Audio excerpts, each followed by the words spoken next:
My name is Severin Garland. I am 72 years old, and until recently I considered myself a happy man. I was born in the small town of Callaway, Nebraska, to a farmer who had a lifelong dream that his son would build houses instead of plowing. My father was right.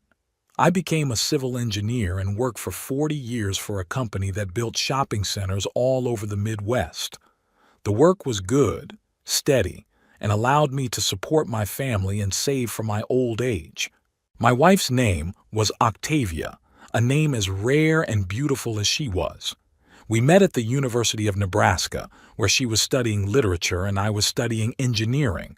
Octavia was the kind of woman who could turn an ordinary home into a place you wanted to be. She worked as a librarian at the local school, loved to read, and always knew what book to give a child to make them love reading. She had soft brown hair that she never dyed and a habit of fixing her glasses when she was nervous. We lived together for 47 years. During that time, we had a daughter, Cordelia, our only child, and we poured all our love and hopes into her. Cordelia was a smart girl, studied well, played the piano, danced. Octavia took her to all circles and sections. I helped her with math and physics. We thought we had given her everything she needed for a good life. After college, Cordelia moved to Omaha, got a job at an advertising agency, called every week, came to visit for the holidays. We were proud of her career, delighted when she told us about new projects and accomplishments. At 32, she married Barnaby Crane, a man 8 years older who worked as a financial consultant. The wedding was lavish. We spent a lot of money on it, but we were happy to see our daughter married.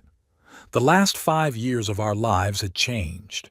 It had been subtle at first, Cordelia calling less often, finding excuses not to come over for Thanksgiving or Christmas. Barnaby was always there when she called, and I could feel her choosing her words as if someone was listening. Octavia was worried, trying to find out what was wrong, but her daughter assured me that everything was fine, just a lot of work. Then Octavia was diagnosed with pancreatic cancer. The diagnosis sounded like a verdict. The doctors said that there was only a year left.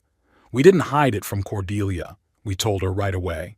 She came, cried, promised to visit more often. But the promises remained words.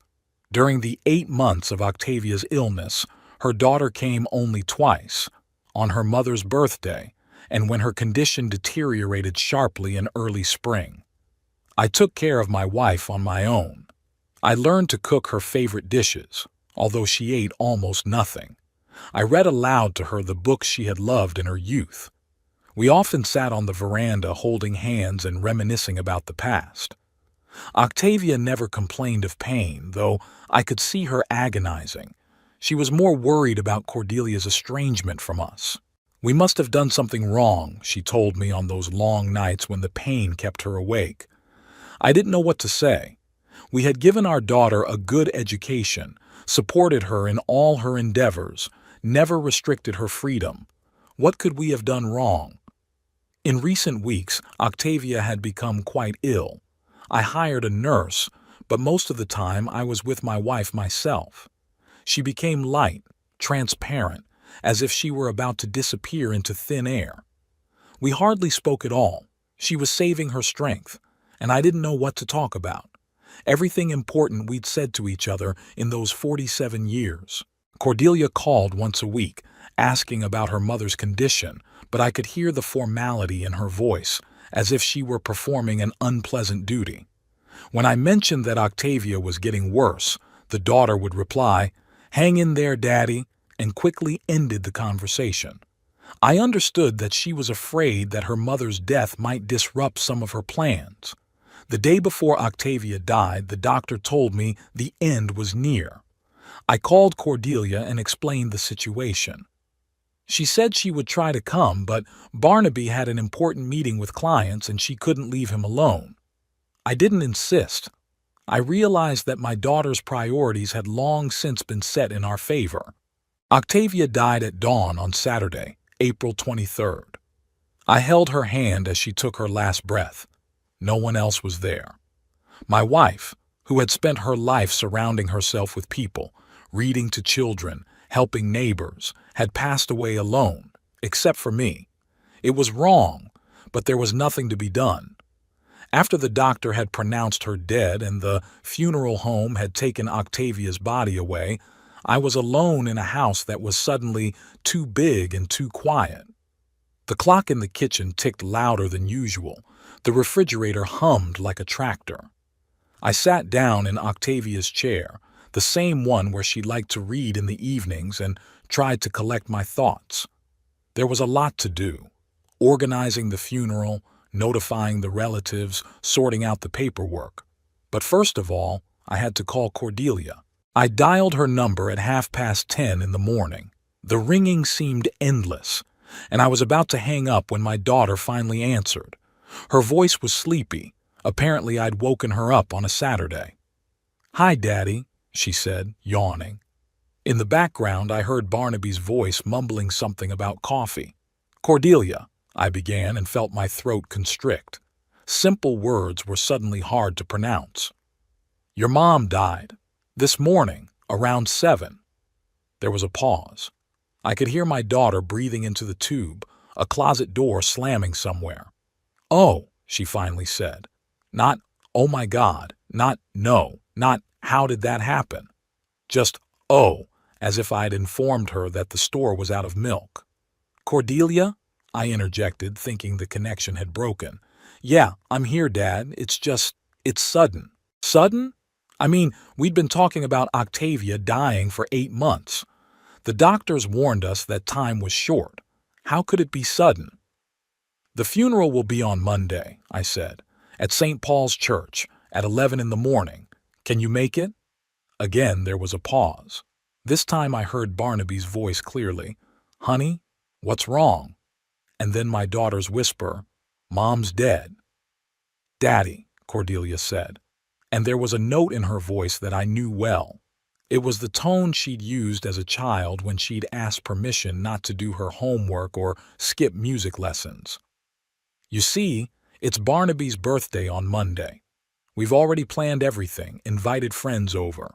I was wondering if we could move the funeral to Tuesday." I stared at the wall opposite where a picture of our family, me, Octavia, and little Cordelia on a beach in California, hung.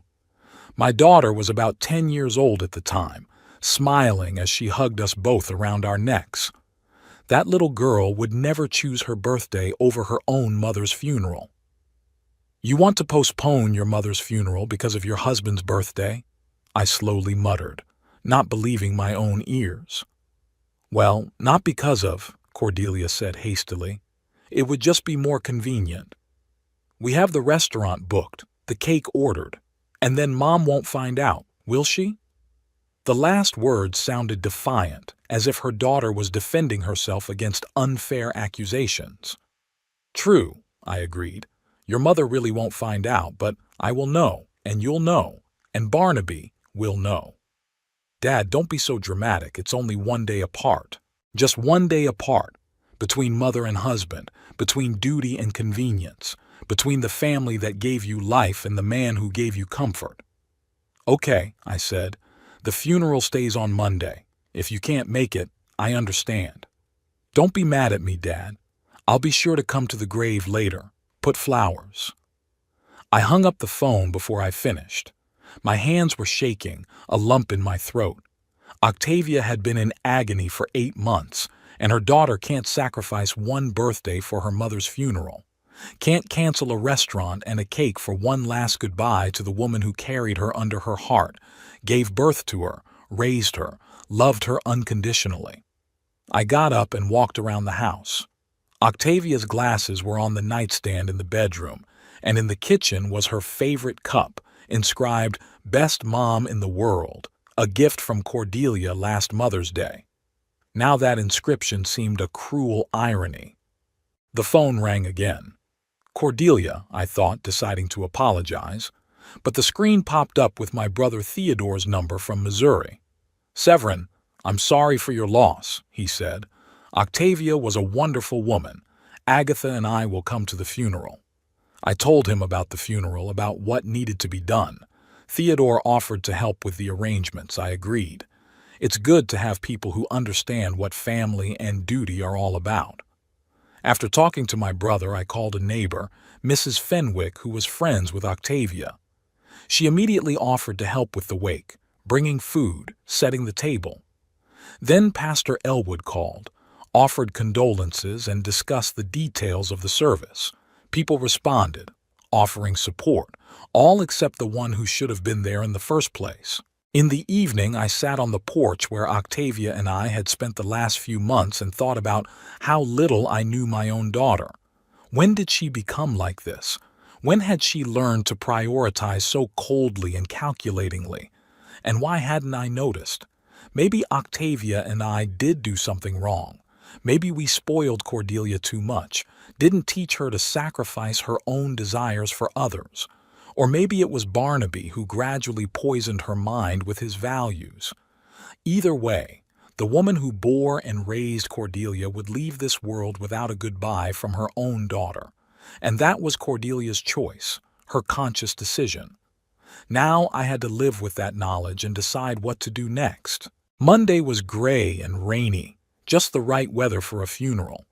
I woke up at 5 in the morning, unable to lie in bed, which seemed huge and empty without Octavia.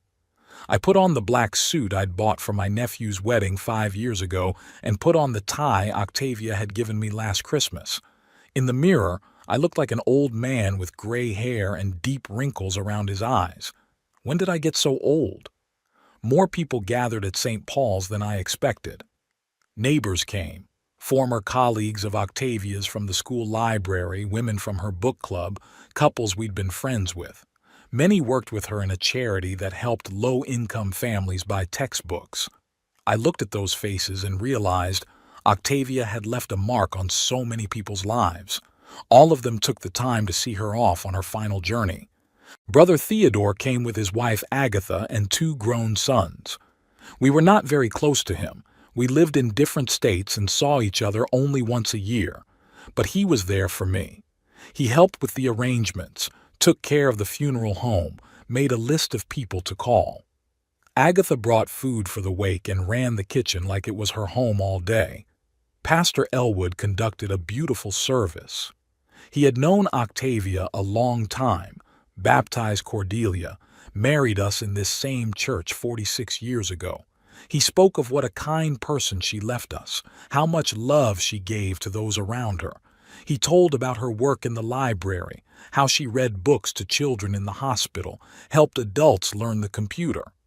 Listening to him, I was proud of my wife and at the same time felt a sharp pain from the fact that her daughter was not near the coffin. Several times during the service I looked back at the front door, hoping to see Cordelia. Maybe she had changed her mind, canceled Barnaby's birthday party, come to say goodbye to her mother. But the door remained closed. The only daughter didn't come to her own mother's funeral. After the service, we drove to the cemetery. The rain intensified. We had to hold umbrellas to keep from getting wet. The coffin with Octavia's body was slowly being lowered into the ground next to her parents' grave. I threw a handful of earth and thought about the fact that in a few years I would be lying next to her. Would Cordelia be standing by my grave then? Or would she have more important things to do again? The wake was held at our house. People ate, told stories about Octavia, shared memories. Mrs. Fenwick recalled how my wife taught her grandson to read when the boy was having trouble in school. A former colleague told of how Octavia organized a collection of books for an orphanage. Each story showed a new side of her, and I realized I didn't know everything about the woman I'd lived with for almost half a century. "Where's Cordelia?" one of the ladies from the book club asked. I thought she was coming. "She had business to attend to," I answered succinctly, and the woman realized it was best not to pursue the topic. By evening, the guests had dispersed. Theodore and his family stayed behind to help put away the dishes and tidy up the house. Agatha put the plates in the dishwasher and tried several times to start a conversation about Cordelia, but I responded with one-word answers. I didn't feel like discussing my daughter even with my own brother. "You know," Theodore said when we were alone in the living room, Sometimes kids disappoint. It doesn't mean we're bad parents. I looked at him. His sons had both come to their aunt's funeral, even though they lived far away and took time off work. One of them had even brought a 2-year-old he barely knew. What could he possibly understand about my situation? Cordelia didn't come to her mother's funeral, I said, chose her husband's birthday. Theodore wrinkled his nose. Really? I thought she had something serious going on. She did. She's forgotten what family is. His brother remained silent. What was there to say? Some things need no comment. After they left, I was alone in the house that was now mine alone. Octavia was gone. Cordelia had shown me that she was kind of gone too.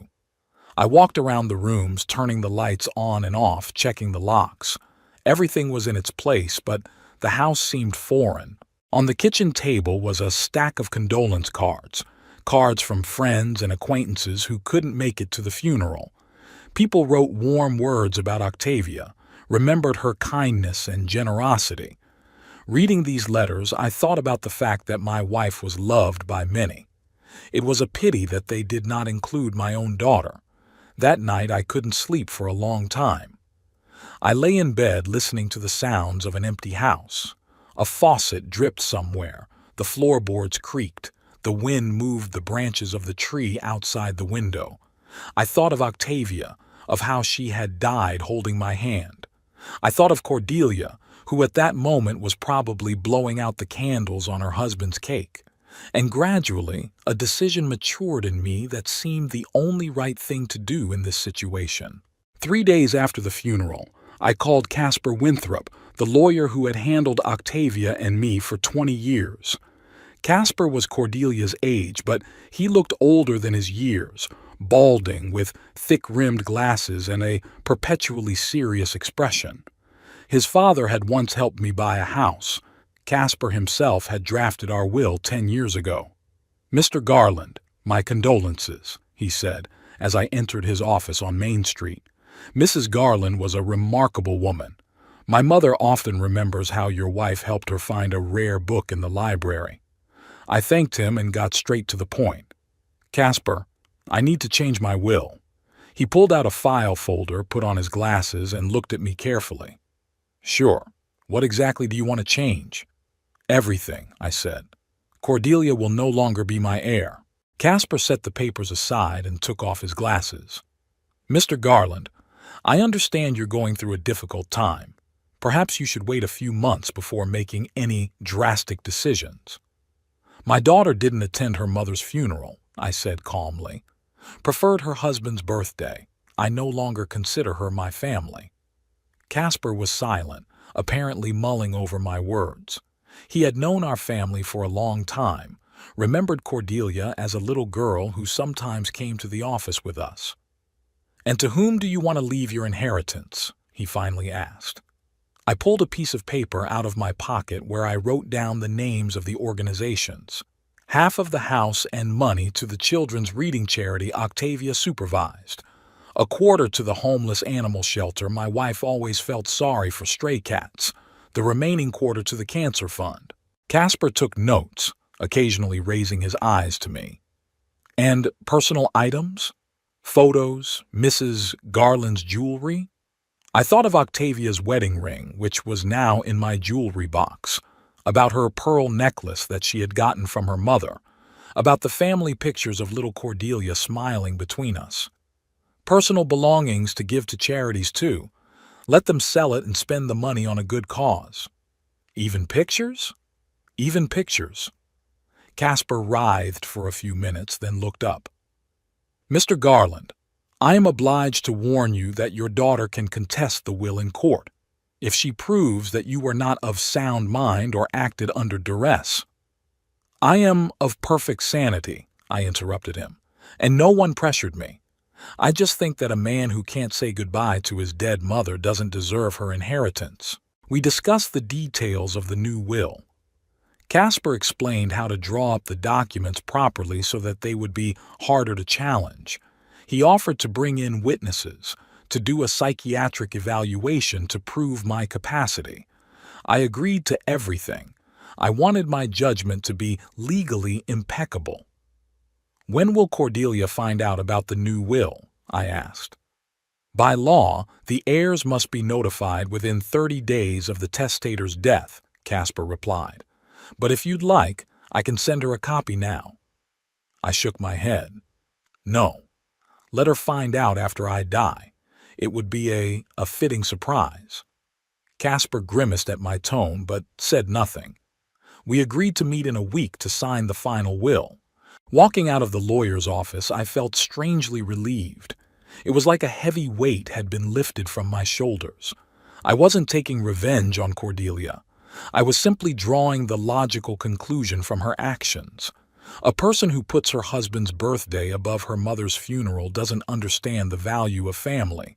Why would such a person want a family inheritance? At home, I sat down at Octavia's desk and wrote a letter. Not to Cordelia. I had no desire to explain myself to her. I wrote to myself, trying to make sense of my feelings. It didn't come out well. I'd never been a writer, unlike Octavia, who sometimes composed poetry. "Darling," I began, addressing my deceased wife, "I changed my will today. Cordelia will no longer get our house and our savings. I know you'd be upset. You always made excuses for our daughter, always believed she'd make it right, but she didn't come to say goodbye to you. Chose cake and a restaurant over your funeral. I can't forgive that." Writing was difficult. Words jumbled, thoughts racing. I crumpled up the sheets and started over, but each time I got the same thing: the pain, the disappointment, the sense of betrayal. In the end, I burned all the sketches in the fireplace. Octavia was dead. She wouldn't read my letters. And I wasn't going to explain my decisions to the living. The next day, Cordelia called. I saw her number on the phone screen and didn't answer. She called back an hour later, then 2 more. Finally, she left a voicemail. "Dad, it's me. I know you're angry, but let's talk. I couldn't make it to the funeral. We really had important plans. But I think about Mom every day. Call me back, please." Important plans. My husband's birthday is more important than saying a final goodbye to my mother. I erased the message without listening to the end. A week later, I signed the new will in front of 2 witnesses, Mrs. Fenwick and Pastor Elwood. Casper read the main points again, making sure I understood the consequences of my decision. The document had been drawn up according to all the rules. It would be very difficult to contest it. "Now, a copy of the will be kept in a safe deposit box," Casper explained, "and the duplicate will remain in my safe deposit box." I shook his hand and went outside. It was a warm May day. Apple trees were blooming and children were playing in the neighboring yards. Life went on despite Octavia's death and Cordelia's betrayal. I had to learn to live in this new reality. The first months without Octavia were the hardest. I would wake up in the morning and out of habit turn to her side of the bed, but no one was there. I brewed 2 cups of coffee instead of 1, bought her favorite yogurts from the store. My brain still hadn't gotten used to the fact that the woman I'd lived with for almost half a century was gone. The house seemed too big for one person. It had 3 bedrooms, a large kitchen, and a living room where we used to have guests. Now there were no guests. I cooked only for myself, and I never went into Cordelia's bedroom, which had stood empty for years. Sometimes I thought about selling the house and moving to a smaller apartment, but then I remembered that, in the new will, the house would still go to a charitable foundation. The neighbors were kind. Mrs. Fenwick brought home-cooked meals, casseroles, soups, pies, every few days. She had been a widow for 15 years and understood what it meant to be alone after a long marriage. Mr. Coleman from across the street helped with minor repairs, and his wife Dorothy invited me over for family dinners on Sundays. "Don't stay home alone," she used to say. "Octavia wouldn't want you to lock yourself away like a hermit." Dorothy was right. Octavia had always been sociable, loved people. She would make me go out, meet new people, find activities to my liking, but it was hard to do it without her. Cordelia called every week. I didn't answer her calls, but I listened to her voice messages. At first she apologized, explained why she couldn't make it to the funeral. Then she got angry, accused me of avoiding her. In one of her messages she said, "Dad, this is stupid. Mom died, but we're alive. We need to support each other, not sulk like children. I know you're upset, but let's get together and talk about it." Support each other. Where was that support when Octavia was dying? Where was that support when I was burying my wife alone? Over the summer, I started gardening. Octavia was always planting flowers, tending roses, growing tomatoes and cucumbers. I never helped her. I thought gardening was a woman's occupation. Now I had to learn on my own. I read books on gardening, watched videos on the internet, asked neighbors for advice. Working in the garden turned out to be therapeutic. When I was digging, watering plants, or weeding, my thoughts became calmer. The physical fatigue helped me forget the heartache. By the end of the summer, Octavia's garden was growing flowers again, but not as beautiful as they had been when she was there. In August, I joined the book club where Octavia used to belong. The ladies welcomed me, even though I was the only man in the group. We met every 2 weeks, discussed the books we had read, drank tea and cookies. The conversations were shallow but pleasant. The women shared news about grandchildren, discussed movies and television shows, and sometimes reminisced about Octavia. "She always had such a keen sense of books," said Estelle Brown, the club's oldest member. "Could explain why the author chose that particular ending, what he wanted to say between the lines." I listened to these stories and discovered new sides of the woman I'd lived half my life with. It turns out that Octavia wrote reviews for the local newspaper, helped aspiring writers edit their manuscripts, even tried to write a novel herself, but didn't finish. In the fall, Cordelia arrived unannounced. I was working in the garden removing fallen leaves when I heard the sound of a car in the driveway. I turned around and saw a familiar blue sedan. My daughter got out of the car, waved at me, and headed toward the house. She looked good, slim, well-groomed, wearing an expensive coat and leather boots. Her hair was shorter than I remembered, and there were faint wrinkles around her eyes. She was 37, but she looked younger. "Hi, Daddy," she said, stopping a few feet away from me. I could sense the uncertainty in her voice. "Cordelia," I replied, leaning on the rake. "What brings you to our area?" "Wanted to talk to you. You're not answering your cell phone." "I don't see what we have to talk about." She wrinkled her nose as if in physical pain. "Dad, I'm sorry I didn't make it to Mom's funeral. I really am. But you can't cut off communication because of that." "Yes, you can," I said calmly. "Turns out you can." We stood in the garden that Octavia loved so much and looked at each other like strangers. My daughter, whom I had taught to ride a bicycle, read bedtime stories to, escorted to first grade, stood before me and apologized for not attending her own mother's funeral, and I realized I couldn't forgive her. "Why don't we go inside?" Cordelia suggested. "It's cold outside." I nodded and walked toward the house without waiting for her. In the hallway, she took off her coat and hung it on the coat rack, the same place where Octavia's jacket had once hung. The gesture was so familiar, as if she still lived here. "Do you want coffee?" I asked out of habit. "Yes, thank you." I put the kettle on, pulling out 2 mugs. Cordelia walked into the living room, looking around.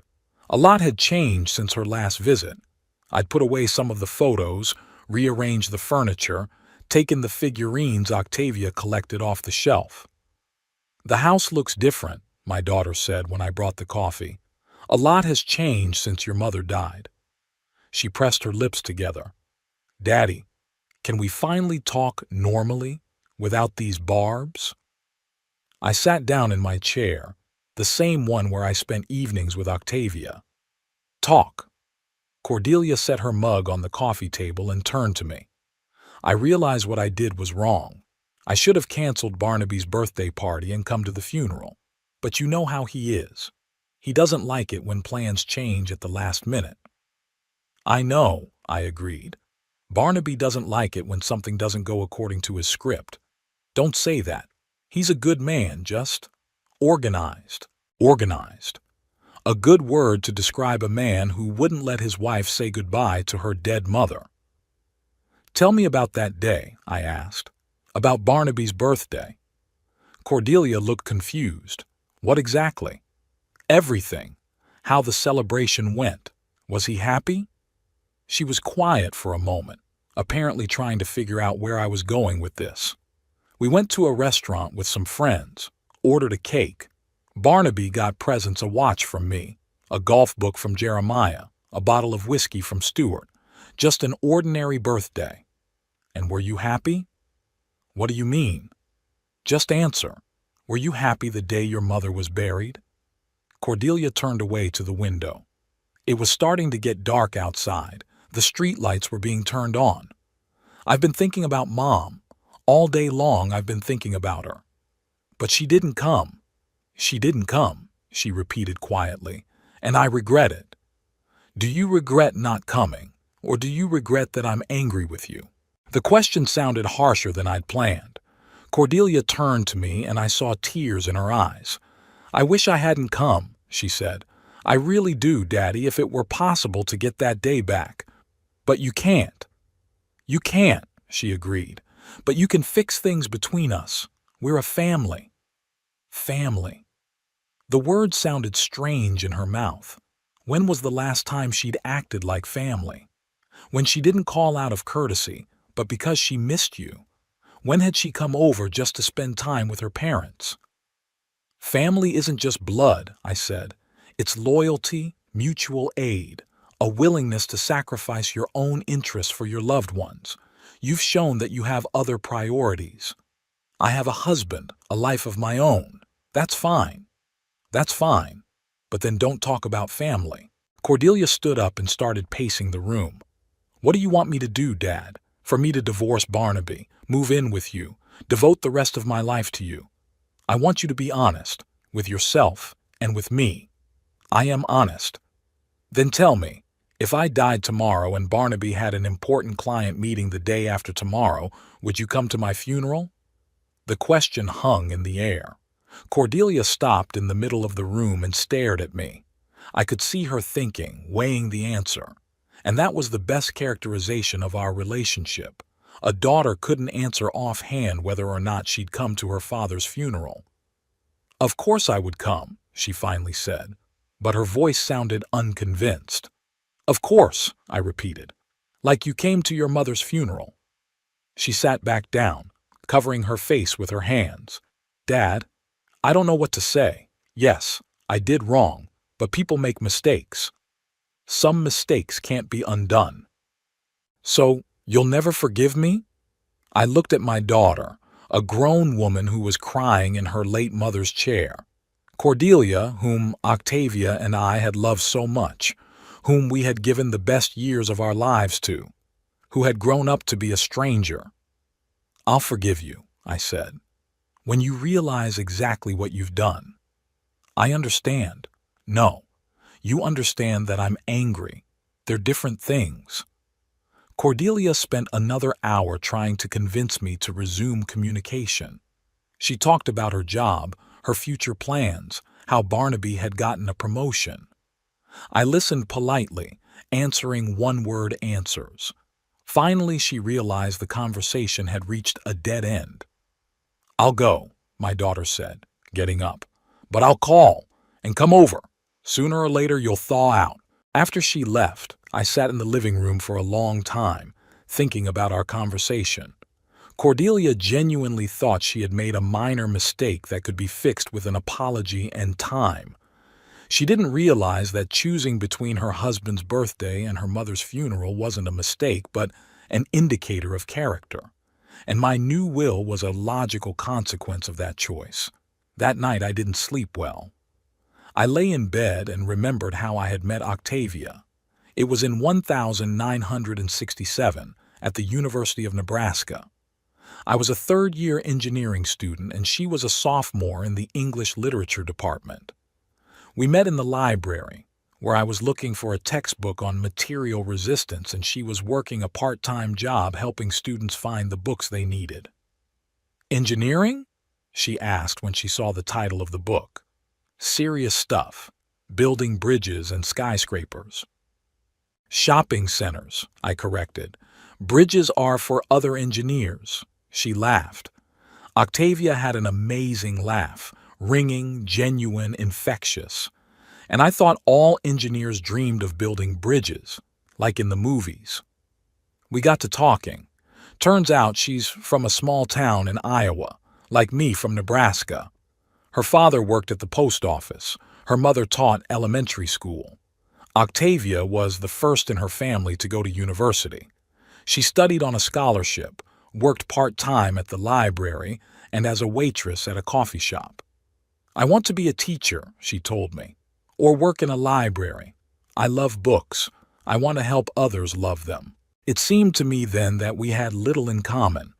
I was studying the exact sciences, she the humanities. I was planning a career in a big company. She dreamed of working with children. But something about her attracted me, maybe the sincerity with which she talked about her plans, or the way her eyes lit up when she talked about her favorite books. The first date was awkward. I asked her to the movies to see a movie with Paul Newman, but I was silent the whole way, not knowing what to talk about. Octavia was also shy, answering in short phrases. After the movie, we went to a cafe for coffee, and there the ice finally melted. She talked about a book she'd read, To Kill a Mockingbird by Harper Lee, and spoke so passionately about injustice and prejudice that I listened. "Have you read it?" she asked. I shook my head. "No time. Studying takes up all my time. Make sure you read it. It's an amazing book about the importance of protecting the weak." The next day I borrowed the book from the library. I read it in the evenings after class. The story of the Girl Scout and her father, Atticus Finch, gripped me. When I returned the book to Octavia, we talked into the night, discussing the characters and their actions. "You see," she said, "books help you understand people, including yourself." And so our love began. Octavia gave me books. I read and retold her my impressions. She opened the world of literature to me, taught me to see the beauty of words. I showed her how buildings are organized, explained the principles of structures. We complemented each other. We got married 2 years later, right after my graduation. The wedding was modest, my parents, a few friends, a simple white dress and a bouquet of wildflowers. We honeymooned in a small lake house in Minnesota. They read, walked in the woods, talked about the future. "I want 3 children," Octavia confessed, lying on my shoulder on the lake shore. 2 boys and a girl. "And I want a house with a big garden," I replied, "so the children can play outdoors." We made plans, dreamed, believed that a long, happy life lay ahead. And for the first few years, it was. I got a job in a construction company. Octavia worked in the school library. We rented a small apartment and saved money for a house. Cordelia was born 3 years after we were married. The labor was difficult. The doctors said the next children were unlikely. We were upset, but we didn't despair. "But we will give all the love to one," said Octavia, holding her newborn daughter to her chest. And we did give her all our love. Cordelia was the center of our world. When she was sick, we took turns at her crib. When she started school, we helped her with her homework. When she got into music, we bought a piano and paid for lessons, even though money was tight. "She's going to be special," Octavia said as she listened to Cordelia play a children's piece. "I have a feeling she will be." Octavia was right. Cordelia was indeed special, smart, talented, beautiful. She did well academically, participated in school plays, had many friends. We were proud of our daughter, taking her to all the events, supporting her in all her endeavors. When Cordelia entered college, we felt like successful parents. We gave our child a good upbringing and education, prepared her for independent life. She left to study marketing in Omaha. We were left alone in an empty house. "It's just us again," Octavia said the day her daughter left. "Just like in the beginning," I replied, hugging my wife. "We thought we had many more years together ahead of us, that we'd grow old side by side, babysitting grandchildren, traveling in retirement. We didn't know that in 15 years Octavia would die of cancer and Cordelia wouldn't come to her funeral." Lying in bed that sleepless night, I tried to figure out where we'd gone wrong. Maybe we'd spoiled our daughter too much, not teaching her the value of family? Or was it Barnaby who'd changed her character? Or maybe Cordelia had always been selfish. It just wasn't as noticeable when she was a child. I never found the answer. All I knew was that the girl who'd grown up in our house and the woman who'd sat in the living room yesterday were different people, and my new will reflected that sad reality. Barnaby Crane came into Cordelia's life just as Octavia's first health problems began. That was 4 years ago. Her daughter was 33, working at an advertising agency and renting an apartment in a nice neighborhood in Omaha. She'd had relationships with various men before, but nothing serious. Octavia and I were beginning to worry that daughter would stay single like this. "Met an interesting man," Cordelia reported in one of our weekly phone conversations. "Name's Barnaby, works as a financial advisor, very smart and successful." Octavia rejoiced. "When are we going to meet him?" "Soon," her daughter promised. "He works hard, but I'll be sure to bring him around." Barnaby did work hard. When Cordelia finally brought him to us, it was clear why. He was the kind of man for whom money was the main value in life. Tall, thin, with neatly cut hair and an expensive suit. He spoke quickly and assertively, often mentioning prices, salaries, the value of various things.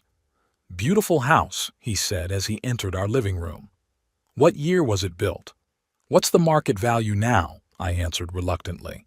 I didn't like it when strangers appraised our house as a commodity. Over lunch, Barnaby talked about his work, helping people invest money, plan for retirement, buy insurance. All the conversations revolved around finances. When Octavia tried to talk about books, he politely replied that he only read professional literature. "No time for fiction books," he explained. "One has to keep abreast of changes in the market." Cordelia listened to him with admiration. It was evident that she was proud of her man, of his knowledge and success, but it seemed to me that she had become somewhat artificial around him, choosing her words more carefully, laughing at his jokes that weren't funny, agreeing with his opinions even when they contradicted her earlier views. "Barnaby says public school work is a dead end," Cordelia said when Octavia talked about the new children's reading program. "Private companies pay a lot more." Octavia looked at her daughter in surprise. "But it's not just about the money, is it? Working with children is satisfying." "Satisfaction doesn't pay the bills," Barnaby interjected with a condescending smile, though, of course, everyone chooses their own priorities. There was a sense of superiority in his tone of a man who considered money the only measure of success. Octavia fell silent, and I saw her lips quiver. My wife has spent her life helping children to love reading, putting her heart into her work, and this man actually called her profession worthless. After they left, Octavia was silent for a long time. We were washing dishes in the kitchen. She mechanically wiped the plates with a towel. "What do you think of Barnaby?" she finally asked. I chose my words carefully. "He's determined. I think he looks at Cordelia as a beautiful thing. You know how people buy an expensive car not to travel, but to impress." Octavia was perceptive. I, too, noticed the way Barnaby showed off Cordelia, talking about her accomplishments at work, boasting about her looks, mentioning how much money she made. It was as if she was his investment portfolio.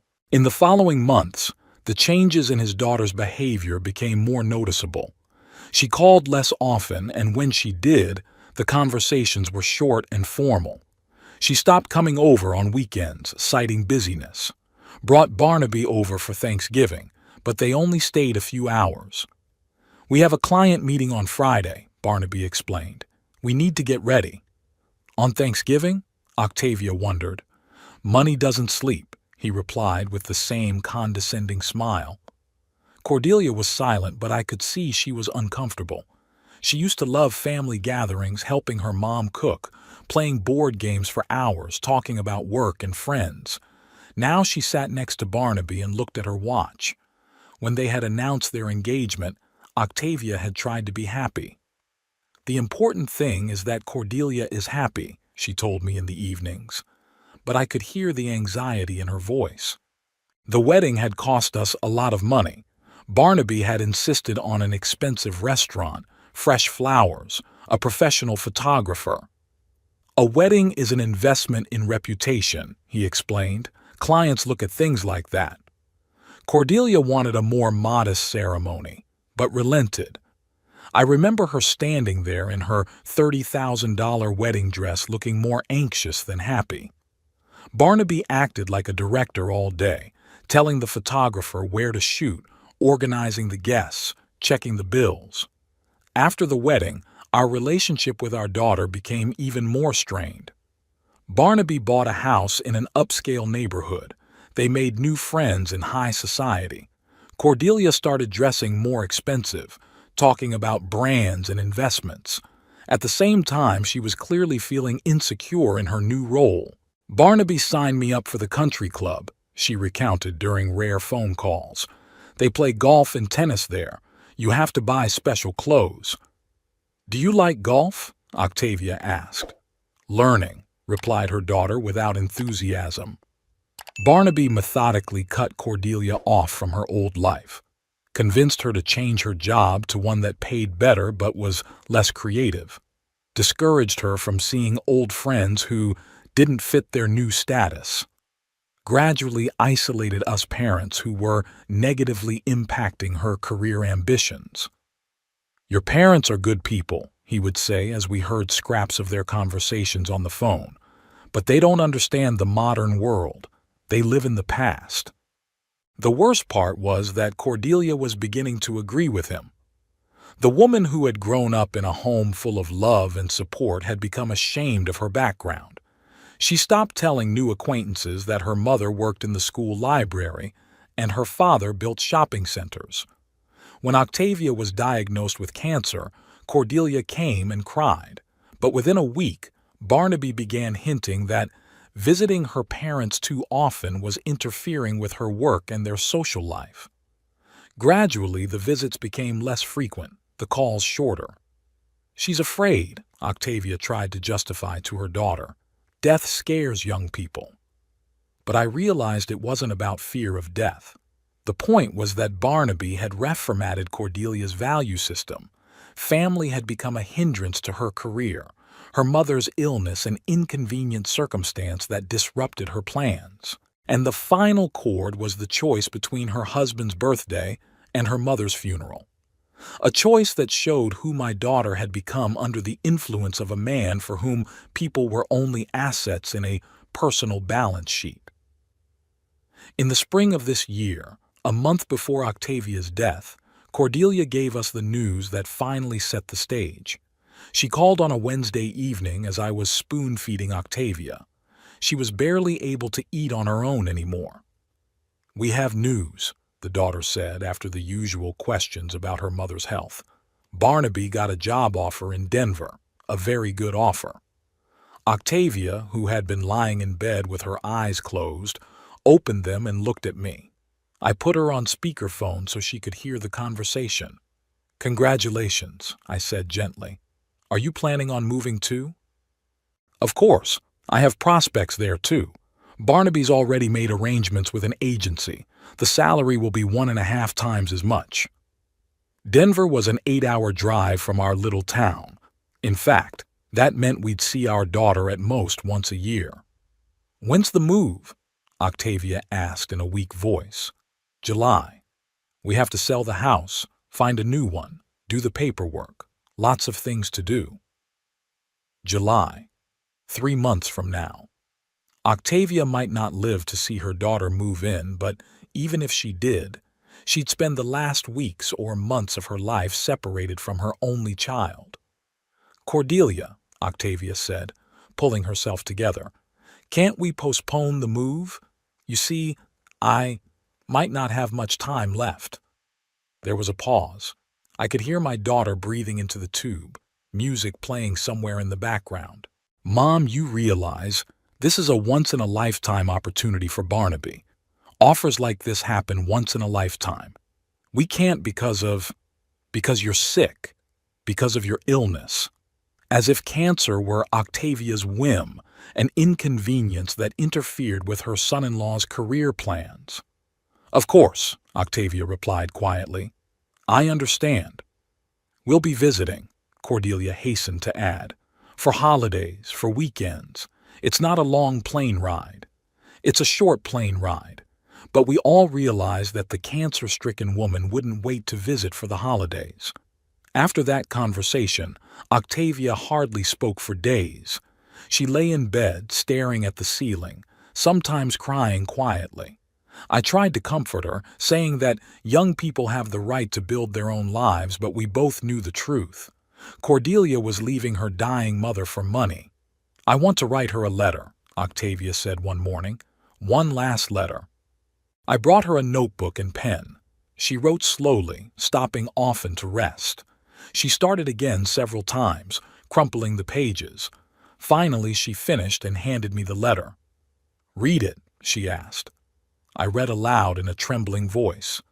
My dear Cordelia, when you were born, I held you in my arms and thought there was nothing in the world more important than this little miracle. Daddy and I gave you all our love, hoping to raise a good man. Probably we were wrong somewhere, but I still love you and will always love you. I wish you happiness in your new life. Try to remember us sometimes. Your mom. Will you send it? Octavia asked. I nodded, though there was a lump in my throat. The letter was a farewell, a mother saying goodbye to her daughter who was leaving before she died. Cordelia replied a week later. Short, formal. Thank you for the letter, Mother. I love you too. Take care. Not a word about postponing the move. Not a hint of understanding of what was going on. In May, they visited for one day. Cordelia brought papers to sell the house, showed Octavia pictures of the new town. Barnaby talked about the new job, the career opportunities, how they were taking it to the next level. Are you going to miss us? Octavia asked. Of course, my daughter replied, but I could see she was thinking about something else, about boxes to be packed, papers to be processed. They left in the evening. Cordelia kissed her mother on the forehead goodbye. I'll see you soon, she said. But we all knew that wasn't true. She's afraid to see me, Octavia said as the car disappeared around the corner, afraid to watch me die. Perhaps Octavia was right. Perhaps Cordelia was indeed afraid. But fear was no excuse for indifference. Loving children don't abandon dying parents, even if it's scary. In June, Cordelia called once a week, asked about her mother's health, told her about preparations for the move. Her voice sounded detached, as if she were performing an unpleasant duty. When Octavia asked to talk about the new house, her daughter answered in a monosyllabic voice. I think I'm already dead to her, my wife said after one such conversation. I didn't know what to say back, because she was right. Cordelia had mentally buried her mother already, cut her out of her new life. Physical death was just a formality, and when that formality came, the daughter predictably chose cake over a coffin, chose the future over the past. She chose Barnaby over her mother. 3 months had passed since Cordelia had received a letter from Caspar Winthrop, a letter that turned her world upside down and made her realize the cost of her decisions. I learned of her reaction from the lawyer himself, who called me the day after the documents were sent. Mr. Garland, Caspar said, and you could feel the tension in his voice. Your daughter called me yesterday. She was very upset. I waited silently for him to continue.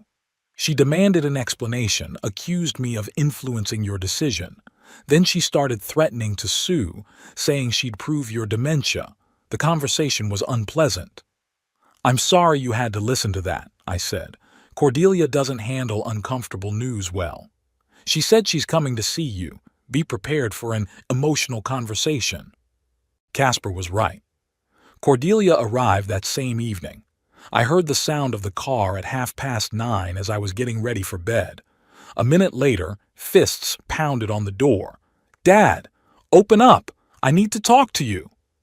I slowly made my way to the door and opened it.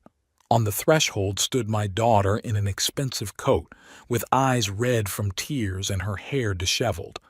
In her hand she clutched a letter from a lawyer. "What does this mean?" she shouted, waving the paper. "You disinherited me because I didn't show up for the funeral." "Come on in," I said calmly.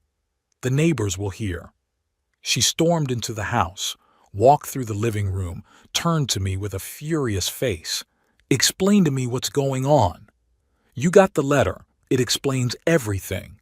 "It doesn't explain anything. It says you left your house and money to some charities, and nothing to me." Cordelia paced the room, gesticulating, her voice trailing off. She was in a near hysterical state. "Sit down," I suggested. "Let's talk calmly." "Calmly?" she shrieked. "You stole my inheritance from me and I'm supposed to be calm?" "Your inheritance?" I interjected. Interesting choice of words. She paused, looking at me. "What do you mean?" "You consider the house and the money yours, even though you haven't earned a penny of that wealth." "I am your daughter. It's my right." "A right." Cordelia spoke of inheritance as a right, not as a gift from loving parents, as if we owed her our property simply for the fact of being born. "Sit down," I repeated more sternly, "or leave. Screaming in my house is not something I will allow you to do." She pressed her lips together but sat down in the chair opposite me. The letter trembled in her hands. "Daddy," she said, trying to speak more calmly, "I realize you're upset about the funeral, but that's no reason to disinherit me. Mom wouldn't have approved of that." "How do you know what Mom would have approved of?" "She loved me." "She did, and you trampled on that love." Cordelia sobbed. "I didn't mean to upset her. It's just circumstances were unfortunate." Circumstances were unfortunate. Amazing wording to describe the choice between her husband's birthday and her mother's funeral. "Tell me about the circumstances," I asked. "What prevented you from coming to the funeral?" She faltered. "Well, it was Barnaby's birthday. We planned it in advance, booked a restaurant." "So? You couldn't cancel?" "Important people were invited. Barnaby's clients, co-workers. If we'd canceled at the last minute..." "So what? Barnaby would have lost clients." "Possibly. He says that in his business, reputation is everything." Reputation. So Barnaby's reputation was more important than the memory of his dead mother. "And your reputation?" I asked. "As a daughter?" Cordelia lowered her eyes. "Mom was already dead. She didn't care." "And I cared. And the people who came to say goodbye to your mother cared. They asked where you were." "What did you tell them?" "That you had things to do." We were silent. The wind was howling outside the window, a clock ticking somewhere in the house. Cordelia wiped her tears with the back of her hand. "Daddy," she said finally, "I know what I did was wrong, but you can't take everything away from me because of one mistake." "One mistake?" "Well, maybe a few mistakes." She still didn't realize the magnitude of what had happened. "Cordelia," I said, looking into her eyes, "you barely visited your dying mother for 8 months, moved to another state knowing she might not live to see you leave, didn't show up to her funeral for your husband's birthday, and now you're talking about a few mistakes?" She was silent, rubbing the edge of the letter. "You want me to change the will back?" I continued. "Okay. Answer one question honestly. If I died tomorrow and Barnaby had an important meeting the day after tomorrow, would you come to my funeral?" Cordelia raised her eyes, looking at me. I could see her thinking, weighing the answer. And in that pause was the answer to my question. Of course I'd come, she said finally, but her voice sounded unconvincing. Of course, I repeated sadly. Like you came to your mother's funeral. Cordelia spent another 2 hours in the house trying to convince me to change the will. She cried, begged, promised to make it right. Then she made threats, said she would go to court, prove my dementia, challenge the documents. I listened in silence, nodding occasionally. Do you realize you're depriving me of my future? She shouted. Barnaby and I were counting on that money. We were planning to buy a bigger house, have kids, planning to buy a house with my dead grandmother's money, to have kids with Grandpa's inheritance. For Cordelia, Octavia and I were not parents, but a source of funding. What if I told Barnaby the truth? She said suddenly. That you disinherited us? He might want a divorce. I looked at my daughter, a grown woman who was afraid her husband would leave her for money. So what? Wouldn't that show what kind of man he is? He's good.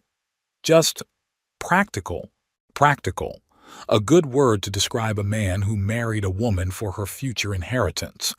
Cordelia, I said tiredly, go home. Think about our conversation. I'm not leaving until you promise to change your will. Then you can stay for life.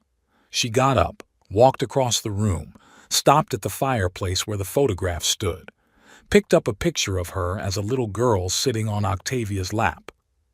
Do you remember when my mother used to read me fairy tales? She said quietly. Every night. Cinderella, Sleeping Beauty. I remember. And how you taught me how to ride a bicycle, running beside me, holding the saddle. I remember.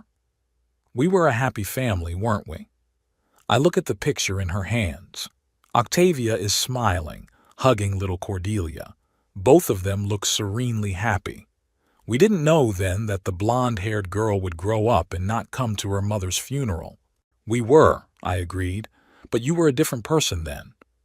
I'm the same. No, that girl wouldn't have chosen a cake over a coffin. Cordelia put the picture back up, turning to me.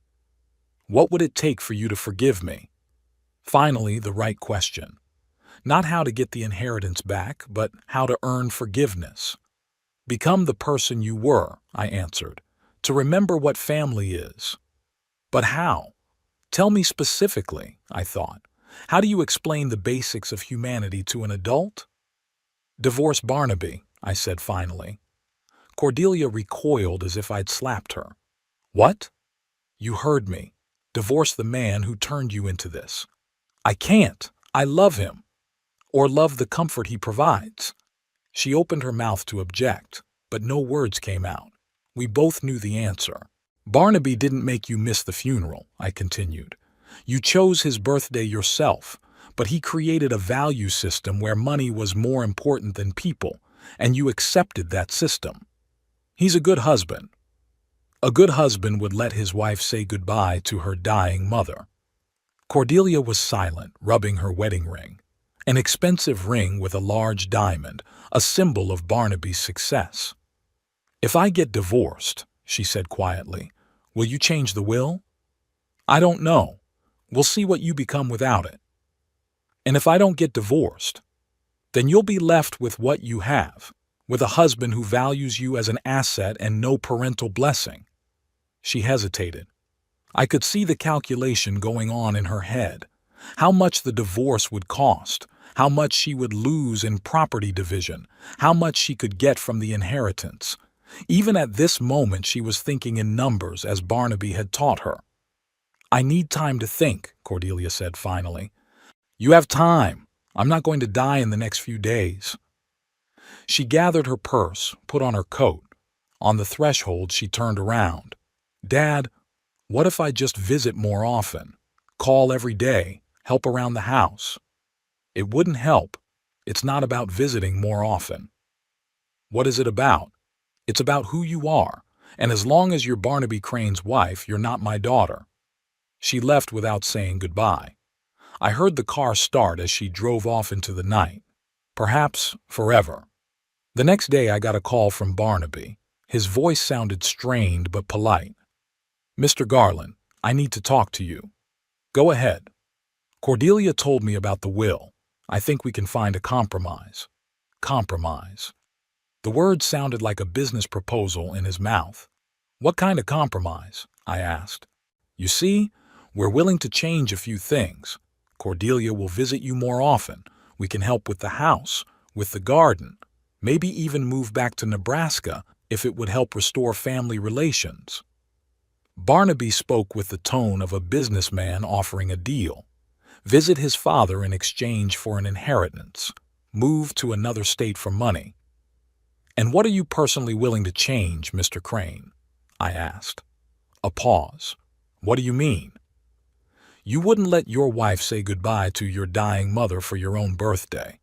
What are you willing to do to remedy that? I didn't forbid Cordelia to go, he answered cautiously. It was her decision. Under your influence. Mr. Garland, I understand you're upset, but let's be practical. You can't change the past. You can only build the future. Practical. He was suggesting I be practical about his wife missing her own mother's funeral. The future has already been built, I said. Cordelia made her choice. I made mine.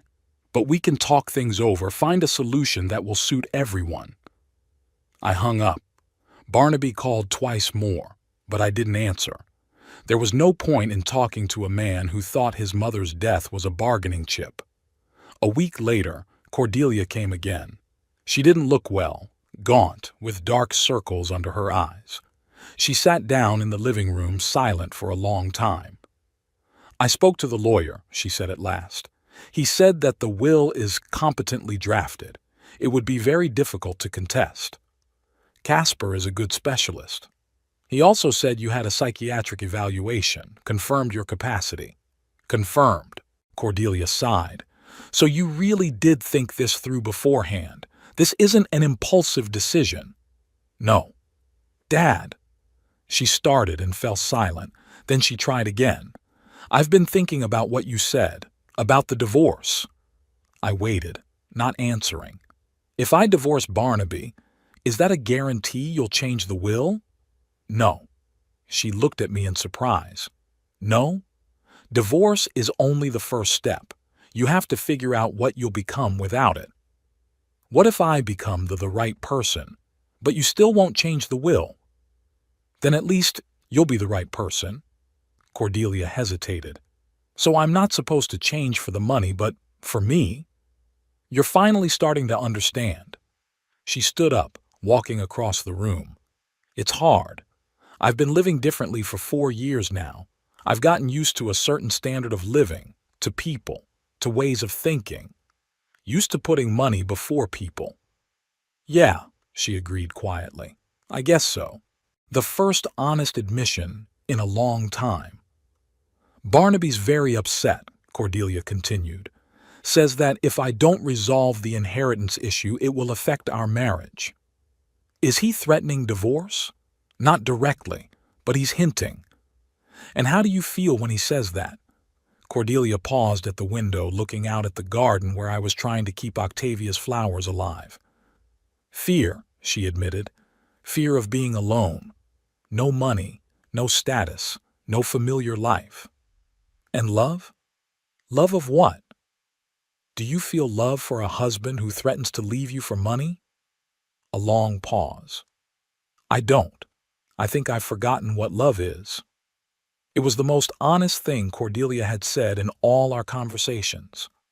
Mom loved you, I said, unconditionally, without demands, without conditions, even when you disappointed her. I know. And I loved, up to a point. And now? I looked at my daughter, a woman lost in someone else's values and trying to find her way home. Now I'm waiting to see who you become, I said, whether my daughter will return or forever be Barnaby Crane's wife. It's been 6 months since that conversation. It's March. The snow is melting outside my window, and the first sprouts of the tulips Octavia planted in the garden are sprouting.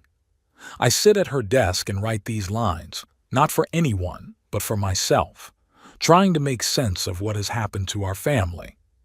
Cordelia divorced Barnaby in December. The process was painful. He took half of their joint property, including a house in an upscale neighborhood. The daughter was left with a small apartment and some of her savings. For a woman who had lived in luxury for 4 years, it was a shock. For the first few months after the divorce, she called me every week, not asking for money, not mentioning the will. She just told me about her new life. Got a job at a small ad agency, half the salary of her old job. Moved to a modest neighborhood, learned to cook home-cooked meals instead of going to restaurants. "You know, Dad," she said in one conversation, "I forgot what it was like to live simply, to buy groceries by counting money, choosing clothes not by brand but by comfort." There was no self-pity in her voice. It was more like wonder, like she was rediscovering the world. In January, Cordelia came to Octavia's birthday party. She brought a bouquet of tulips, her mother's favorite flowers, and placed them on her grave. We stood side by side in the snow-covered cemetery, and the daughter quietly told her mother about her life. "Forgive me," she said to the headstone. "I'm sorry I wasn't there for you when you were dying. I'm sorry I didn't come to say goodbye. I was a different person then, a bad person." I listened and thought about the fact that this was the first time in a long time I'd heard sincere remorse from my daughter. A week after that visit to the cemetery, I called Casper Winthrop. "I want to change my will," I said. "To give everything back to the daughter?" The lawyer clarified. "No, split it in half. Half to Cordelia, half to the charities." Casper was silent for a moment. "So she convinced you?" "No, she's changed." And it was true. The Cordelia who came now was a different person. Not the selfish woman who had chosen her husband's birthday over her mother's funeral, but not the blonde-haired girl who'd grown up in our house either. Someone in between, a grown woman who had survived a fall and was trying to get back up. In February, she took a volunteer job with the same children's reading foundation to which I had bequeathed part of my inheritance. She read books to children in the hospital and helped at a library for low-income families. When I asked why, she said, "I want to do what my mom did, to understand how she felt." I didn't tell my daughter about changing her will. Let her build a new life, not with an inheritance in mind, but because it's the right way. This morning, Cordelia called with some unexpected news. "Daddy, I'm dating a man," she said. "His name is Damien, and he works as a teacher at the middle school. I'd like you to meet him." Teacher. A profession Barnaby despised for its low pay. "How long have you two been dating?" "About 3 months. We met at the library when I was reading to the kids. He volunteers there too.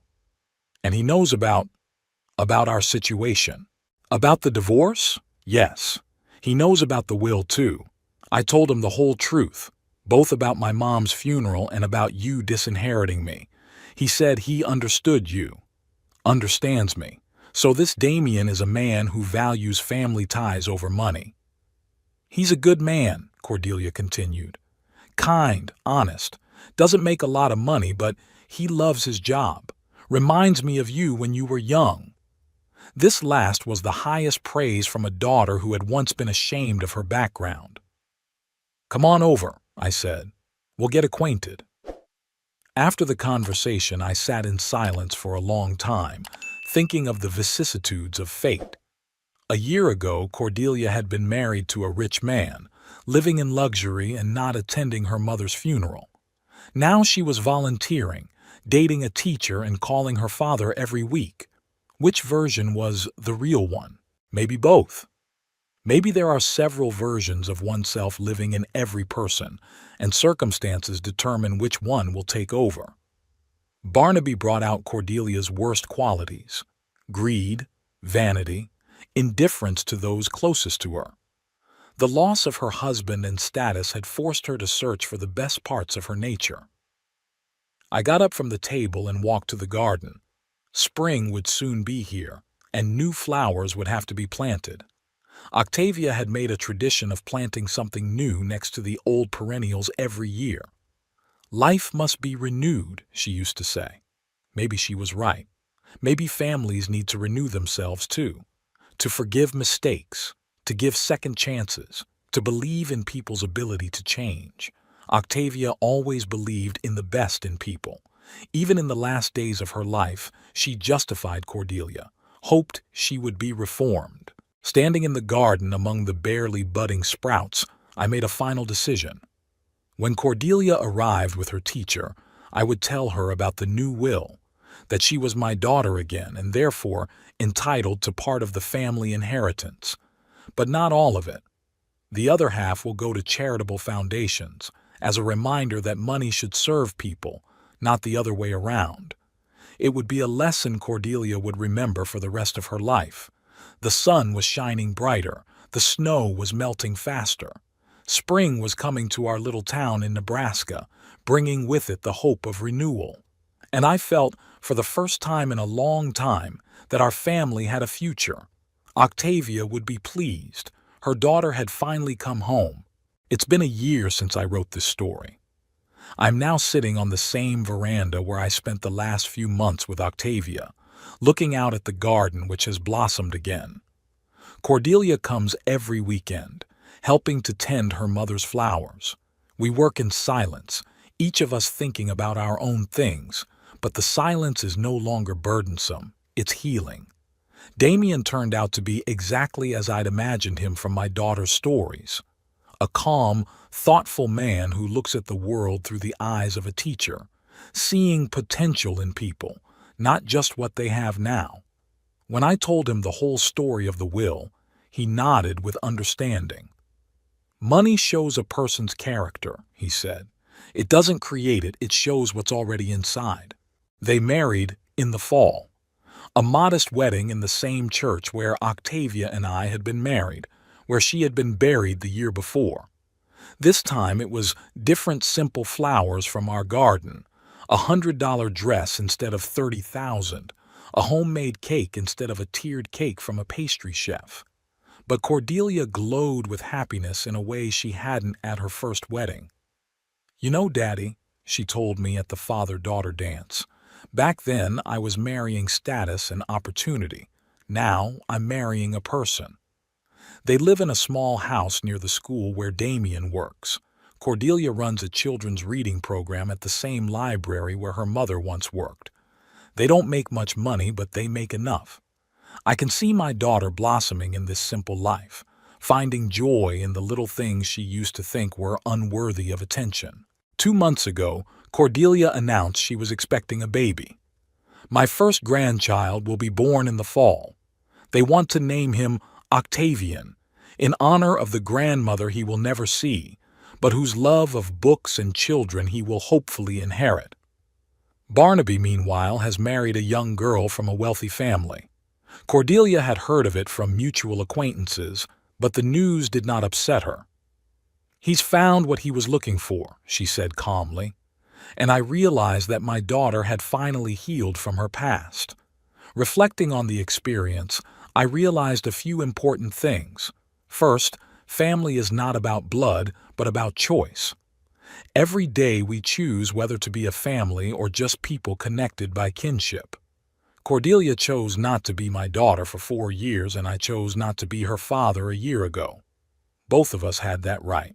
Secondly, money really shows a person's character, not to spoil or improve, but to reveal what's hidden inside. The inheritance was a test for Cordelia, and she failed it. Losing the inheritance was another test, and she passed it. Third, it is never too late to change if there is a sincere desire to change. Cordelia was 37 when she decided to become a different person. Many people her age already consider their character to be formed, but she proved that this was not the case. Finally, and most importantly, forgiveness is not a weakness, but a strength. A year ago, I thought I was being principled by disinheriting my daughter, but really I was just hiding behind pride. Real integrity is giving people a second chance when they deserve it. Octavia knew that better than I did. All her life she believed in the ability of people to change for the better. Working with children, she had seen a bully boy become an excellent student and a shy girl become a class leader. People grow throughout their lives, she told me. Only adults forget that. I'd forgotten, but Cordelia reminded me. Now, sitting in the garden where Octavia's roses bloom and our cat, Cordelia gave him to me for Christmas, plays, I feel peace. Not the kind of peace that comes from a justly executed retribution, but the kind of peace that comes from a healed family. A daughter has found herself. A grandson is growing in her belly.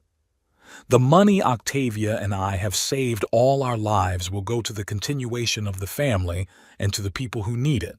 The circle has closed just right. Sometimes in the evenings, as the sun sets behind our neighbors' houses, I think of Octavia sitting next to me on the veranda, not as a ghost, but as a memory of love surviving death, family surviving betrayal, and hope surviving despair. My wife was right. People are capable of change. And families, too, are capable of resurrection if there is patience to wait and wisdom to forgive. The story ended well. Not the way I had planned a year ago, but the way it should have been.